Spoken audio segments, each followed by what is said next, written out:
Setting it up.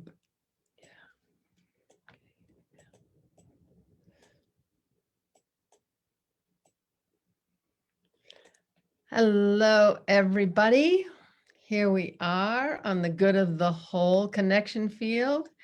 And this is the trust frequency embodied with the dance of souls, applying the trust frequency principles to relationships with ourselves, others, and the universe. And I'm Connie Baxter Marlow. I'm Andrew Cameron Bailey. And this is Wowza Alyssa Lodge here. And so today we are going to speak about assumptions, our assumptions about the nature of the universe and our place in it, our relationships, all of those fundamental assumptions that create our reality. And we have 7 aspects of consciousness that create our reality. One of which is assumptions. One of which is assumptions. Yeah. So, and we feel that these 7 aspects of our consciousness create our vibratory rate and thereby our frequency. And every frequency has a different set of laws, has different information in it that they're proving with Unified Science and the Resonance Science Academy and other breakthrough scientists. And so what we're going to be speaking on is how our assumptions determine that frequency. And all the 7 A's, which we put into one sentence, this 7 A's, these 7 aspects. And I'm going to show you on the screen, the 7 aspects of our consciousness, and I'm going to say them in one sentence. are you going to share screen? Yeah. Okay. And I'll do that in a minute. And then we're going to follow it with a meditation On the subject of, believe it or not, assumptions. That Andrew has done for our course, The Dance of Souls, the Relationship Revolution. And so we'll do that. Hello, Oriana. Welcome. Hi, Oriana. Happy to have you here. Thanks with for all coming. that expanse Yeah. of water behind Whoa. you, She decided reminding to go to the us beach. Yep. of the water that we are. And so we'll show you that sentence, and I will speak that sentence, and then we'll go straight into this meditation, and we'll go from there. Let's see, I think we go here. Yeah. Okay. And this is the 7 A's of consciousness that create our vibratory level and thereby our frequency and our reality.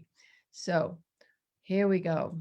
With expanded awareness and accurate assumptions, we choose our attitude, which implies free will, consciously direct our attention, align with our highest inner promptings, honoring our heart and our spirit, take committed action, and that's the kicker, because we have to act from that place, and allow the loving universe to manifest beyond our wildest dreams. And it actually works that way. Wow. Actually works that way. So that's what we want to do, is allow the loving universe to manifest beyond our wildest dreams, not just what we intend for it with our intentions, but even more so than that. And I have to find the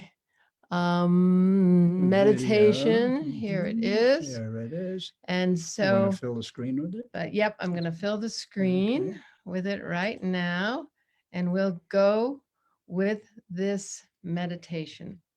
And it's about 7 minutes long. It's actually about 10 minutes long. All right. Here we go. Assumption. Noun. A thing that is accepted as true or as certain to happen without proof. Our awareness is profoundly conditioned or filtered by our assumptions, by our core beliefs about the nature of reality. Our assumptions and their vibratory rate or frequency have a huge effect on the state of our consciousness, creating a filter through which all of our perceptions and experiences are channeled. Anything excluded by the filter is removed from our perception, or it is distorted beyond recognition, with profound implications for the human experience.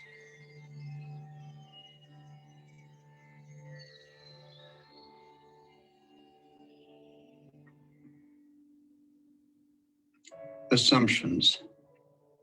Our book is called The Trust Frequency, 10 Assumptions for a New Paradigm. And what it does, what the book does, is to investigate the power of our assumptions and also the nature of those assumptions, many of which, most of which, in fact, came to us in our pre-conscious days when we were little children and went underground, became unconscious, and gained enormous power over us. So this meditation is on the subject of assumptions, and specifically those assumptions which may be sabotaging us or controlling our actions. Or it's amazing. Assumptions simply have a profound effect upon our daily lives. And by examining those assumptions, having a look at them, deciding whether or not we actually took them on ourselves intentionally or consciously, or whether they were imposed on us by our culture, by our parents, by our caregivers, by our school teachers, and by television, and by our ministers at church, and on and on and on. We acquire these culturally generated assumptions, and they exercise enormous power over us. So in this meditation, we're going to go inside. We're simply going to go and close our eyes, sit with our spines erect, go into the silence, and simply listen. And with our eyes closed, watch. And what are we listening for? What are we watching for? We're listening and watching for signs. They say, "Give me a sign, Lord." Well, one of those signs might be an assumption that comes into your consciousness and makes you realize, oh my goodness, I have been running my life on false assumptions, on erroneous assumptions, on outdated assumptions. So close your eyes. Let's go inside. Let's enter the silence and see what the universe has in store for us with regard to our personal assumptions. Here we go.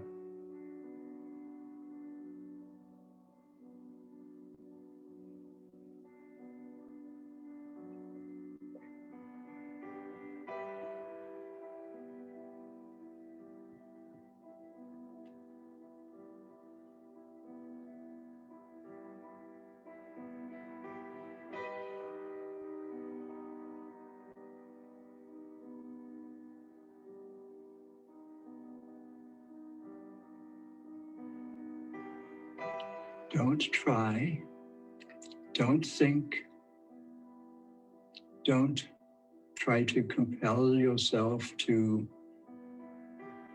uproot or unearth some dreadful assumption. It's not like that. It's in this state of trust. If we need to become aware of a certain assumption or attitude or any of the other aspects of our consciousness, that will become clear to us during these meditations. Or if you choose to continue with these meditations once you've completed the course, then it just goes on and on. It's very deep. It is not only deep in our personal lives, it is generations deep in our families and in our cultures. So trust the process. Just breathe into it, relax. Allow yourself to be in a state where perhaps new assumptions will arrive and replace or supplant the old assumptions, many of which are negative. Many of those old assumptions are in fact fear-based, and they don't serve us. So our work has to do with changing fear-based beliefs and assumptions and replacing them with trust-based. A trust-based worldview, it's an entire construct or system that simply allows one to sort of drop those old assumptions like an old coat you were wearing and you just decided to get rid of it one day and you let it go. And you walk out fresh and new with a brand new set of assumptions, which are a vibratory quantum leap higher than those old ones that have been holding you back.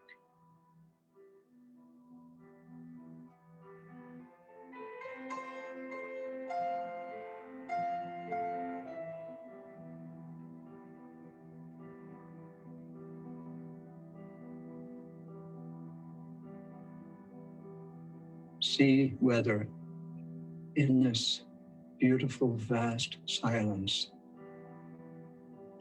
see whether there is perhaps a message for you.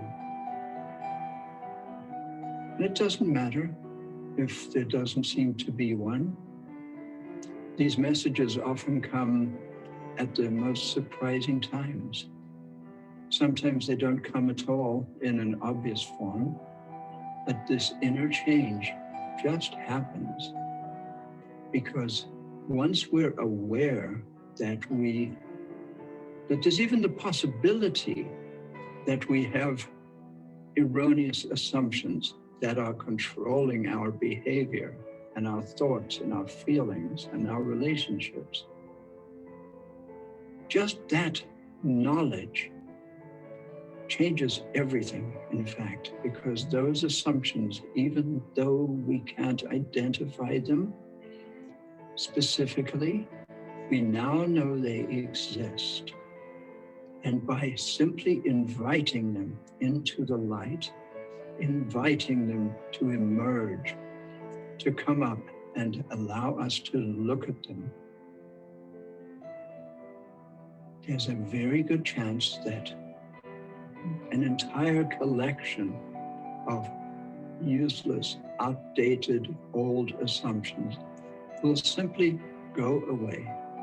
They'll simply evaporate, leaving space for a brand new set of assumptions, a brand new worldview. That is an extraordinary thing. It's like being reborn, literally. If you have lived your life believing, just to take one example, if you have lived your life believing that you are simply not good enough, perhaps because your dad or your mom or a caregiver or a school teacher berated you when you were a child, and you don't even remember the occasion, but you have those feelings deep in your being.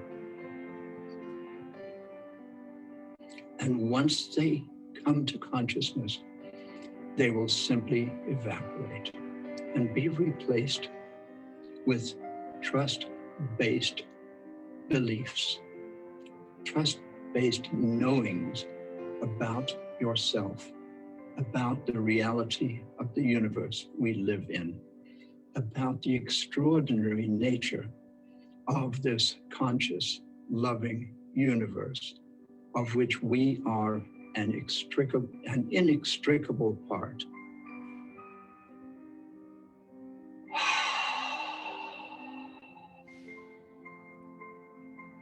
And when you are ready,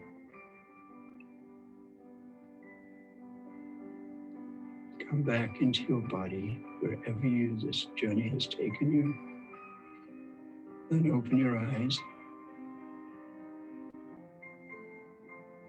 and look around at the life you have created, the room you're sitting in perhaps. You might be sitting by a lake, you might be in your office, doesn't matter. Just look with new eyes and realize that with updated, upgraded assumptions, everything changes. So that is our meditation for today. I would like to thank you for joining me in this journey and to say thank you.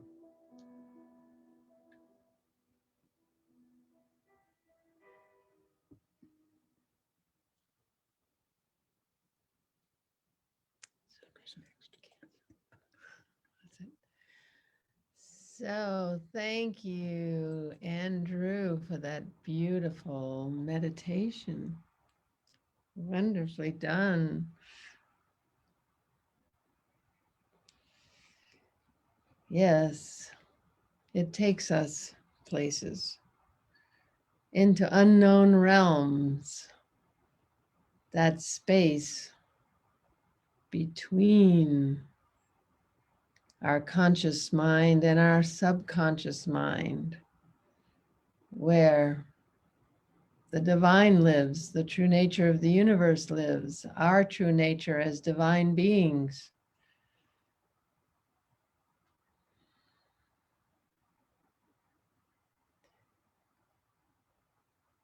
So from that place, we want to talk about Assumptions. assumptions.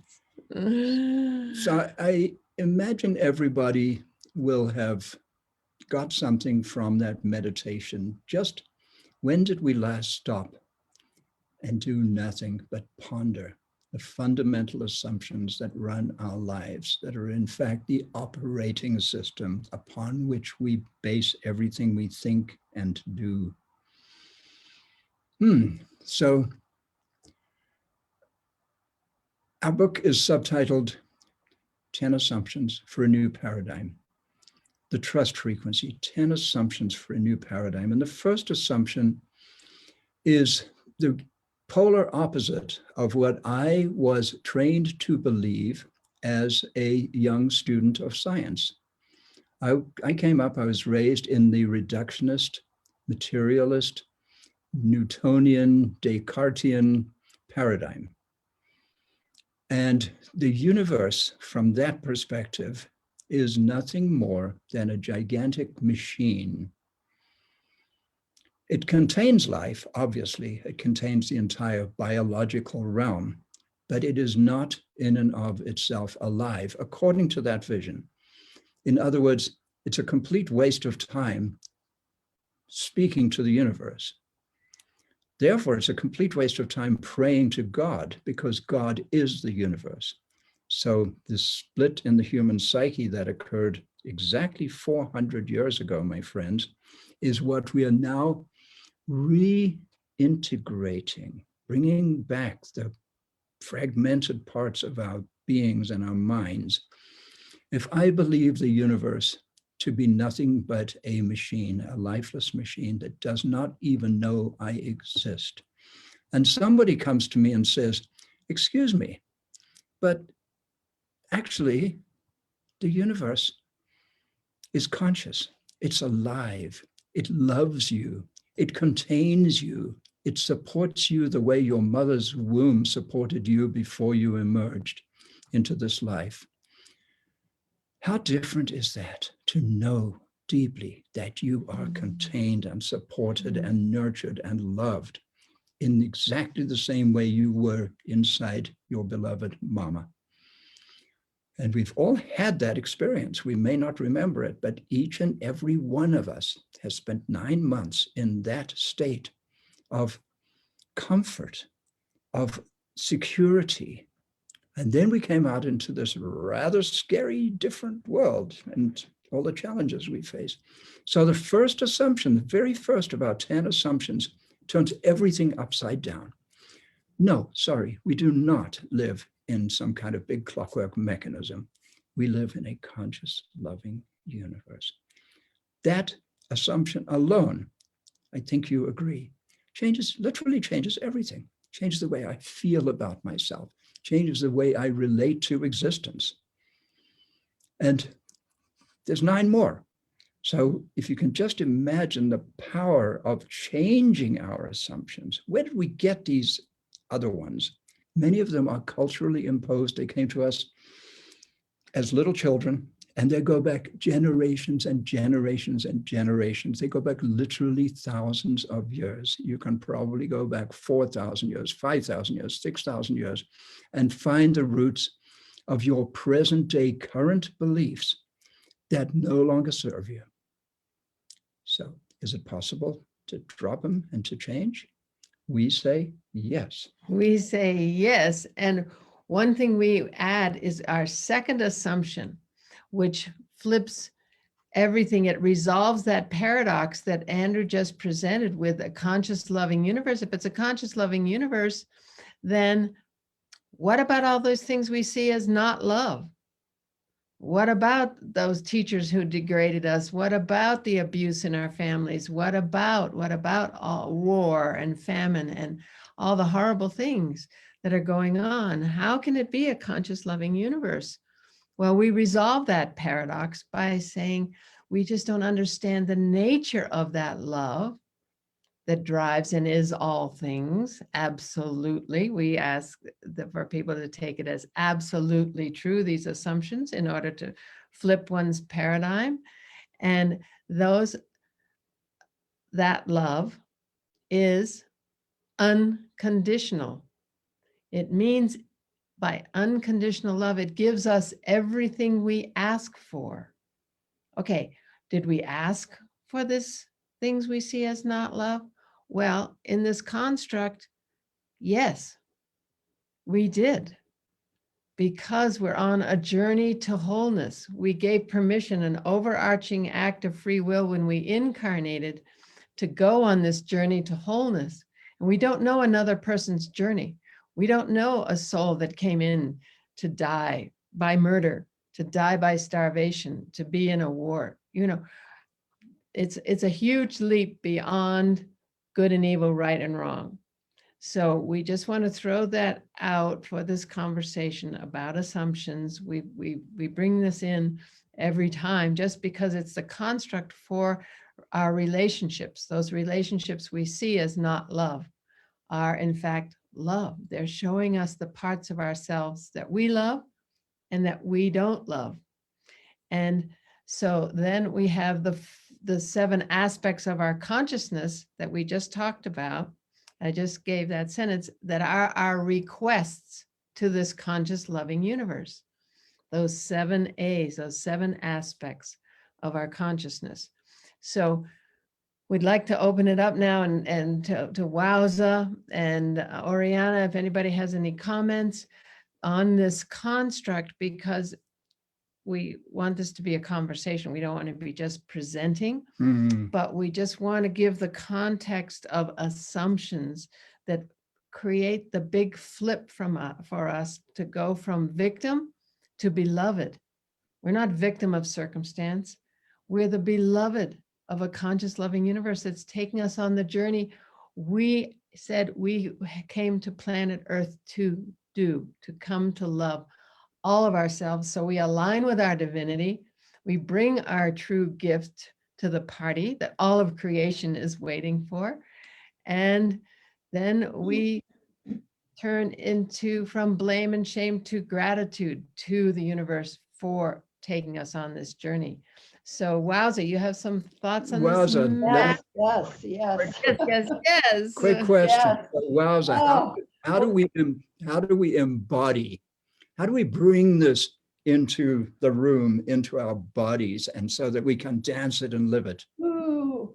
Well, first to change the assumption of when you said so beautifully the mother's womb and that baby, all I could think of, I mean, I was raised in a religion that was still professing original sin. A baby born in original sin. I mean, it was just, oh, right. We were born in original blessing. There you go. Oh my gosh. I mean, obviously, this would affect our relationships. Obviously, would either feel too much but have to make up for the deficit, right? That we would obviously have to wear masks. God forbid somebody should see the truth that I'm really, I'm loaded with God knows what.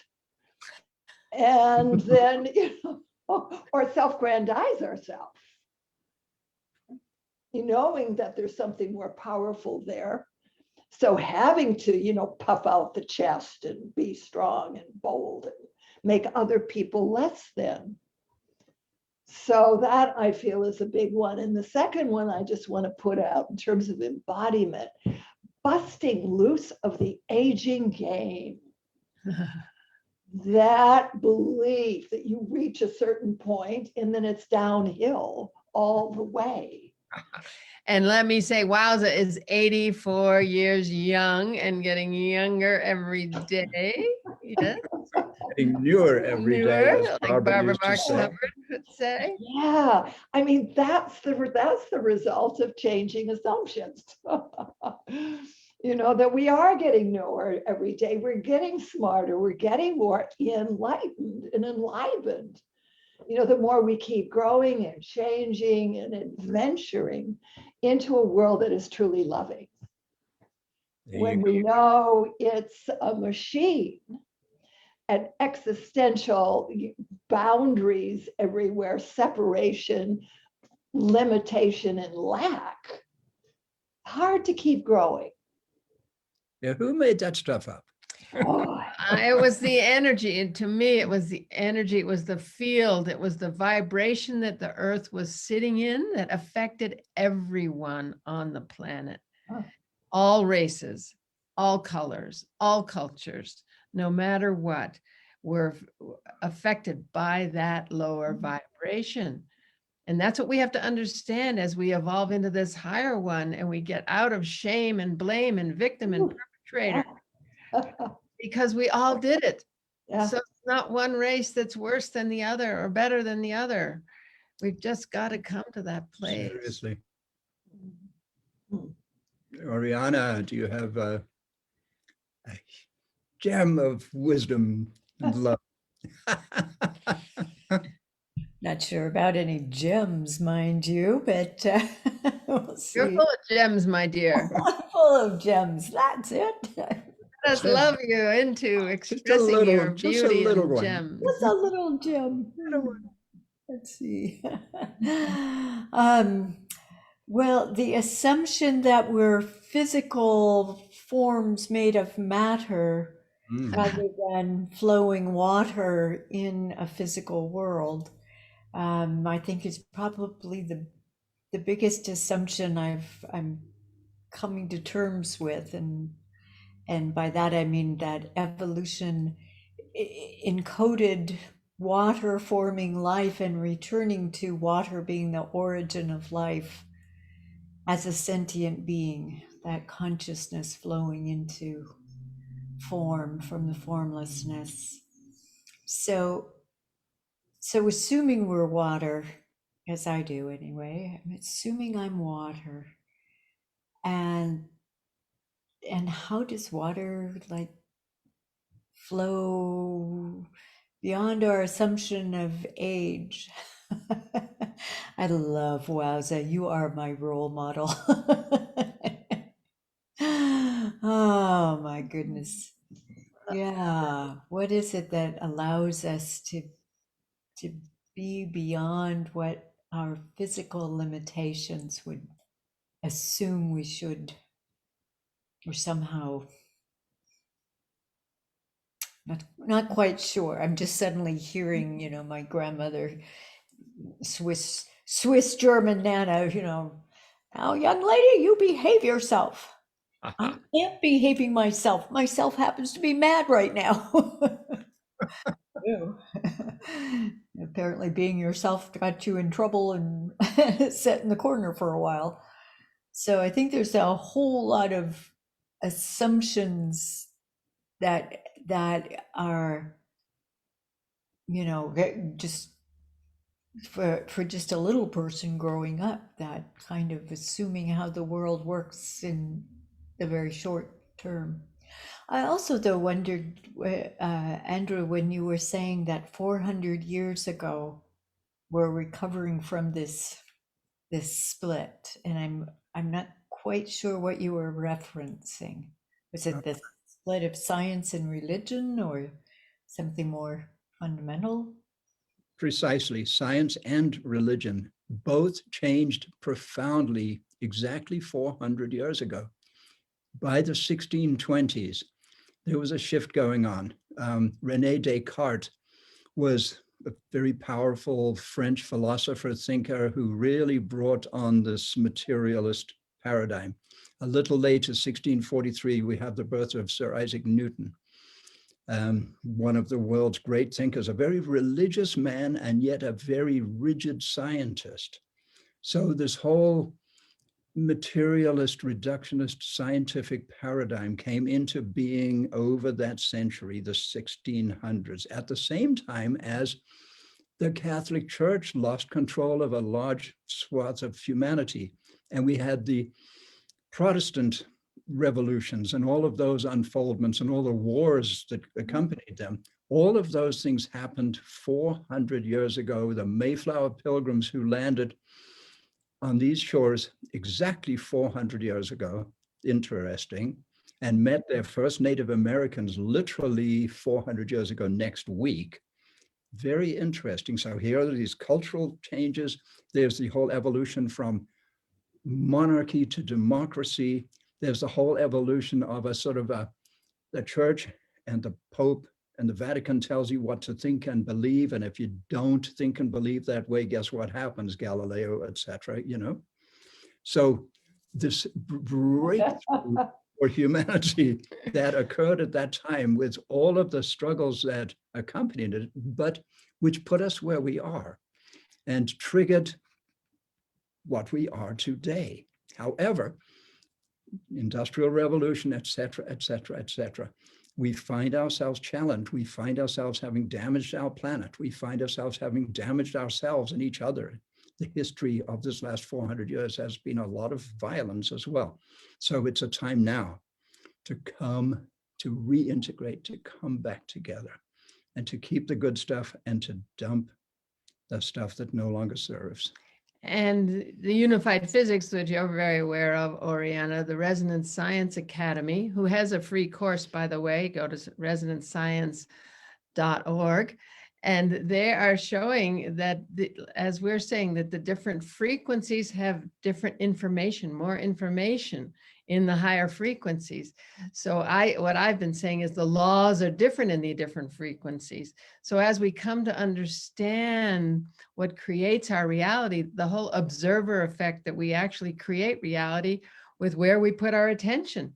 And those 7 A's, we actually collectively create this whole reality that we're in and have been since Descartes and all those guys, and this split in the human psyche, and that we can create a new one if we understand how the universe works. And I just want to throw out one more thing, and then that is, as far as work that we do around the Mayflower Pilgrims, who were separatists from the Church of England. They actually committed treason in the name of conscience, that we could act according to our conscience as a culture, as a society. And they came to this land and they met the Native Americans and their first meeting, they formed a peace treaty in 1621, on March 22nd, 1621. This is a very big event. This moment in Okay. history. In the evolution of consciousness, and it's been trashed by revisionist history. So it's hiding from our consciousness that this thing happened, that the Native Americans who practiced a creator-based, direct connection-based paradigm, and still do, and they've been holding that for all of us, and resonant science is proving what they've been holding now, but they've been holding the spirit and the heart.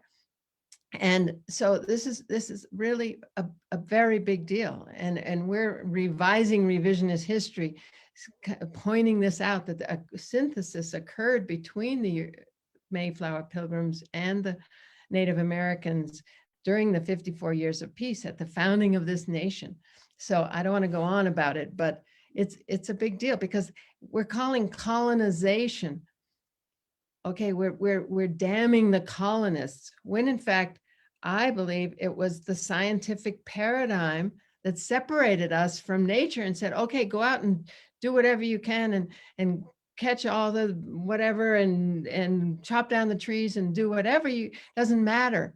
That came at the same time that the pilgrims were saying, hey, we can relate directly to the divine. And the Indians have been holding that direct connection, and we can be all this stuff that's happening now, 400 years later, because we've been through a process. It's very exciting, but it also needs to come into consciousness that the colonization, the colonists were calling colonists, their minds were colonized by the scientific paradigm. So Okay. it's the paradigm Mm-hmm. that we need to get over, not the colonization, damning certain people. It's a frame of mind, it's a worldview. And some people held that worldview and some people didn't. So to demonize and blame the colonists, when in fact, a lot of English people who came, a lot of everybody had a heart and a spirit, but the predominant paradigm took over, and here we have the results of it. How's Yeah. that? Yeah. So speaking of gems, the gem at the founding of this country is this moment of over this next 2-week period, where we are celebrating the first coming together of a specific small group of people, the so-called Mayflower Pilgrims, and the Pokanoket Wampanoag Indians in New England, in Cape Cod. And it was an example to us that we can live together, that we can get on. The treaty that they crafted on the day they met, held for 54 years, broke down later. The Indians unfortunately declared war and tried to get rid of the English when it was too late. And that was a historical Situation. I hate to say a mistake, but it was a terrible shift in what the potential was. So that's that whole story. And I wanted to say, just Oriana, you brought up water. I believe our bodies are something like 75% water. And we're in this era now where we're learning that water has memory. Water cannot have memory if it's not conscious. Only consciousness can have memory. That means that water is in fact conscious. And we are 75% water. So somehow the water plays a role that I don't yet fully understand in my being as a human. I am water. So beautiful. Yeah. You're just bringing that every week. You're bringing that water consciousness to us. I have something I wanted to share. See if I can pull it up real quickly here, which is a writing from the life and times. Actually, it comes from the Bible, and in this.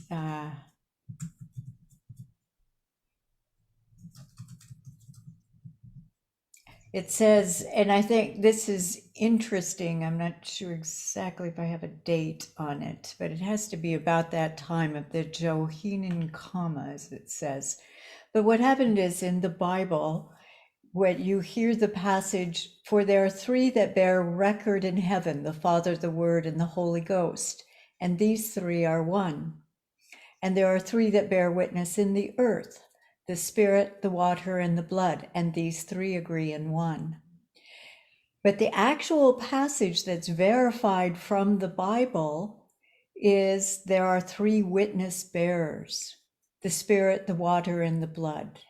And that's the oldest verified version. The heaven, the Father, the Word, the Holy Ghost, all of that was added not officially, but apparently was translated into Greek from marginal notes that the transcriber made. But so that overlay of this Father, heaven, the Word, the Holy Ghost, over what was the Spirit, water, blood, and they bear witness. And I started recognizing that. What does it mean to bear witness? In order to bear witness, you would have to be conscious. Beautiful. And Yeah. this conversation is entirely about consciousness. Mhm. So what we're learning here, what we're striving to learn and to understand, is actually the nature of consciousness, because we humans are conscious, and I love to say electromagnetic beings, and we live in a conscious electromagnetic universe. Those are kind of sciencey terms, but they're accurate. We And so, are the conscious. and we are not, so okay, you can say we are the conscious loving universe, and you can also say we are not separate from, we're completely immersed in, we're just inextricable. You can't get us out of the universe. There is no other place. And Wowza's very connected with that knowing. Wowza? Well, again, this love I have also of water and the body as a fluidity of being. Our spinal column represents us in sign movement, every aspect of our being. But since we're talking about also relationship, how solid we were taught in school: stand straight, throw your shoulders back, tuck in your butt, and march. You know, sit still, behave, and definitely stop the wiggling. So it put a big separation. Boom, here I am, and here you are, and never the twain shall meet. Protective, defensive solidarity between people. And I feel that's really such a big, and it's how it's affected our voice. It's definitely affected our breathing, where we were seen also as machines, you know, that needed oiling and fixing and changing. And that, of course, I think set off the whole materialistic world of get them to buy everything, right? That'll keep us all rich. And Yeah. let's not get them too well because they'd stop buying. But I feel, again, as we open up more to the fluidity of our being, we then start to heal that separation between each other, because the fluids can take on any shape. It can move with anyone wherever they are and still have that sense of essence and unique particularity. Yeah, and we're talking about water and also the other elements, the breath, the air, the breath. Yeah. I'm just discovering that breathing and breath is becoming so important part of this transformation that's going on. It's always been important for meditators and this and that, but it's coming forth that, okay, your breath, that air is transformative, and we need to get conscious of our breath, and so that we can open, because the universe wants to talk to us more now now that our heart is opening, this pandemic has made us sit down and ponder and stop all that stuff we were doing. And now I'm just hearing the trees that want to talk to us, the water wants to talk to us. We are water, we're just coming into a completely different awareness through just being. And then there's the science that's proving it all for those of us that are intellectually need to grasp it through our intellect. But those who are feeling and intuitive people can really start just getting it. And it's palatable just to watch you for a moment.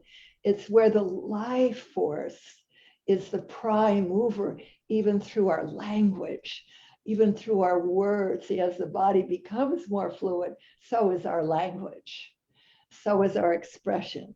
And that aeration, aeration, see, when we stop everything and make ourselves so solid, it's more machine-like, it's more monotone, it's more separate.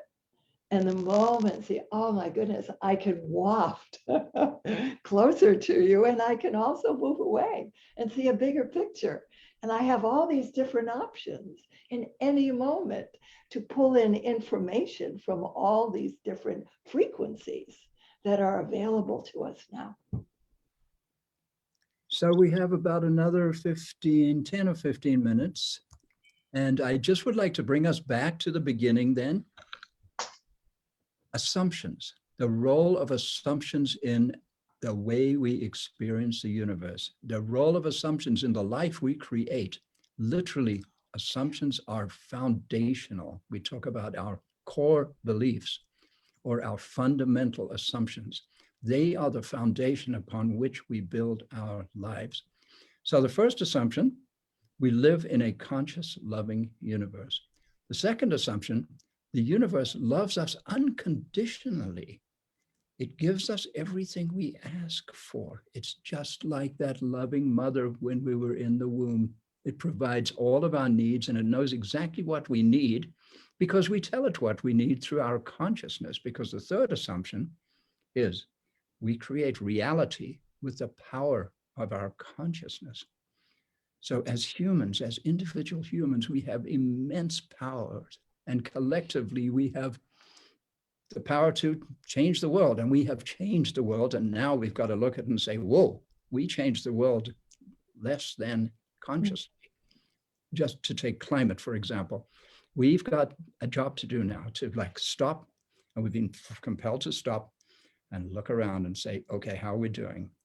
What a blessing to be compelled to stop. So the third assumption, we create reality with the power of our consciousness, and then learning how to do that. First, we have to know that it's a fact. And secondly, we have to figure out how to integrate it and put it to work for us. And the fourth assumption is actually that sentence that, Connie, did you already read the sentence? Yeah, I did so, it. I'll do it one more time. Because the fourth assumption is simply consciousness, consisting of these 7 aspects or attributes, of which one of is assumptions. But what we're doing with this series is we're going the first A, letter beginning with A, was awareness, and now we're at assumption, and there's attention and all of the others in that 7. Do you want to do the sentence again? I'll do the sentence one more time because it's really a handbook for every moment of our lives. We can check it anytime what our 7 A's are doing with expanded awareness. And then we look at the words that precede the A, with expanded awareness and accurate assumptions. We choose our attitude, consciously direct our attention, align with our highest inner promptings, take committed action, and allow the loving universe to manifest beyond our wildest dreams. And so there's a subject that comes up in that sentence for me, with accurate assumptions. Who's to say which assumption is accurate? And the answer to that question, I believe, is we are. That which resonates with our inner vibration. Aligning with our highest inner promptings. So by bringing up these subconscious, unconscious assumptions, like, oh, I believe the neighbors are dangerous because somebody told me that.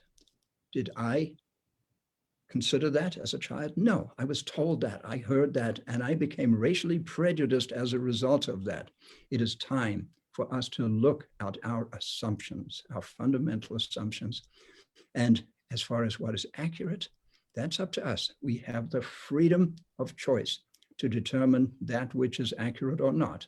And some of us may disagree as to what an accurate assumption is. But that is part of the power we have as humans. That's the free will. Yeah. We have the choice to determine our vibratory level and our frequency and our reality. And that's another one of the assumptions. So there we are. What time yeah, is it? ladies. So what do you, any thoughts, further thoughts? I have, finding the accuracy of the assumption, because one of the biggest assumptions I think is made in science, and as having a degree in environmental science, is Darwin. And that was like 1828 or some such thing, of survival of the fittest. And yet when we look at our origin of life from the one-celled organisms, it was all based on cooperation. That's right. Not survival of the fittest. And yet we have this built-in assumption now that, whoa, we have to be fitter than, meaning stronger, bigger, more aggressive power, Mm-hmm. in order to be the one that survives. But right now we're in a situation with the world that it is our cooperation that's required. So where does that assumption of the survival of the fittest that science will tell you is completely accurate, right? Does it still, does Not science still say that? Not anymore. Biology has realized that those communities which cooperate are the ones which thrive.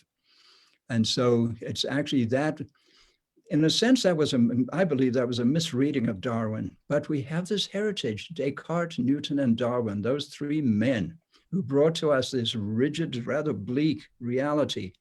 And it's time to get over it. And you nailed one of them big time there, this competitive that we have to climb. I have to climb over you to get to success.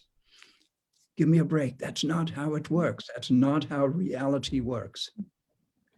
Important one. Thank you so much. And also, I'll throw in the assumption of scarcity. Yep. Okay. I have a degree in economics, and Economics 101 book in the very beginning, economics solves the problem, or economics addresses the problem of scarcity. And it's that scarcity, that fear that there won't be more tomorrow. And in the native way that I've experienced, the essence is the giveaway. Give away. There'll be sevenfold that'll come to you. You don't hoard, you give it away. You're in the trust frequency. You're in the trust frequency. Give away the essence of abundance.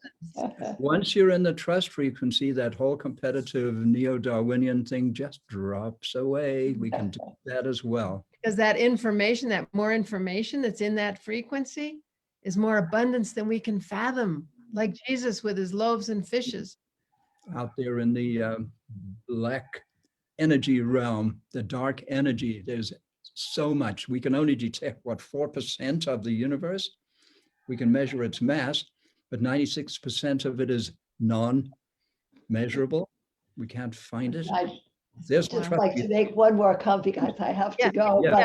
Yeah. But every cell is a holographic rendition of a universe. I mean, talk about abundance, talk about superpowers. I'm in every cell of our body that we haven't even begun to touch yet, or really to bring out and to celebrate. Wow, So, yeah. beautiful. Yeah, thanks, Wells. Are you off to China? No, I have another Zoom that I have to get on. Okay. All right. We love you, But, Wells. yeah, there she's gone. Whoa, off she went. Off she went. So here we are, and boy, look at you with all that water behind you. Swimming in it, swimming, I tell you. Mm, Yeah, I love what you're saying about the assumptions of science and the assumptions of religion really kind of went to this either or, where we're coming back to it all being in a flow of the greater universe awakening to itself. yeah, it's our choice, and it's the time to make those choices. And from my perspective, the earth has moved into a higher frequency. So there's more information available to us. And that's what we're responding to. And the providential aspect of the pandemic that said, stop and listen, there's more. There's another way that wants to be born. And so it's just very exciting from my point of view that we get to stop and listen and access this information. And Nassim, basically, he said that on the resonance science, there's more information in the higher frequencies. Mhm. So that's exciting. Amazing time to be alive. Amazing. Well, he also said that Wowza brought up that a universe is inside a cell, but Nassim said there's enough information in a Planck scale inside each proton to contain all the information of the universe. Right. So not just every cell holds the hologram, every proton of every molecule of every cell in your being. Yeah. Duplicating the hologram of the whole. That's extraordinary. That's why we call it the great mystery. Yeah, the native people call it the great mystery because it's beyond anything we can fathom in this frequency. And so we're at 5:58 here in the Colorado one of our Rocky gentlemen Mountains. has come on, so we'll get off Facebook Live, but just want to tell folks, resonancescience.org, you can actually take a free course with Nassim Haramein. And there's thousands and thousands of people that are taking that course because it's time now to How many? Was it 70,000 last time? 70,000 people. It's extraordinary. People are suddenly learning science in a whole new way, and it's a whole new science that's integral. I think that's a very thorough course as well. It's not It is. just I try to keep up with the real. When it's it the real deal. I try to keep up with it as they released it. There's no way each week I could even keep up, and I have a serious science background. But we don't want to intimidate people because you'll learn a lot by playing around in it. Yeah, it's really and fun. also for as little as $5 a month, you can become a patron of it, and then you can talk straight to Nassim and the faculty and have some fun amongst other people who are we've ready known to many change of that their... faculty for years. It's so interesting that group has now assembled in this Zoom call. And we know so-and-so from such and such and such and such and such and such and such and such. Also the Global Coherence Pulse. Islands of Coherence, the Global Coherence Pulse is another place to access this information for changing assumptions. Here's the handsome John Brockett. There it is. And I'll jump off Facebook now. Okay. Bye, folks. We love you. We love you all. See you Monday night class next week. Thank you, Connie. Thank you, Andrew. So happy you join us, Oriana.